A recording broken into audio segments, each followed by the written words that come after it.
Hello दोस्तों, नमस्कार। तो आप सब कैसे हैं? आई होप आप सभी लोग अच्छे होंगे। जैसा कि आप सब जानते हैं, हमारे इस यूट्यूब चैनल पर फार्मासी स्टेट और अदर गवर्नमेंट भर्ती के बारे में बताया जाता है। तो आज वैकेंसी नई आपके लिए लेकर आ चुके हैं बिहार की तरफ से, बिहार सरकार की तरफ से, जो कि बीएससी नर्सिंग और जीएनएम वालों के लिए है, नर्स स्टाफ के लिए। तो चलिए स्टार्ट करते हैं। यहाँ आप देख सकते हैं स्टाफ नर्स,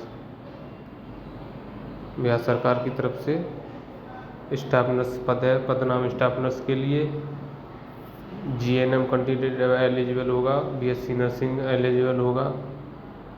स्टाफ नर्स पदों के नियुक्ति हेतु विज्ञापन bts.bihargovernment.in पर जाकर आप ऑनलाइन कर सकते हैं।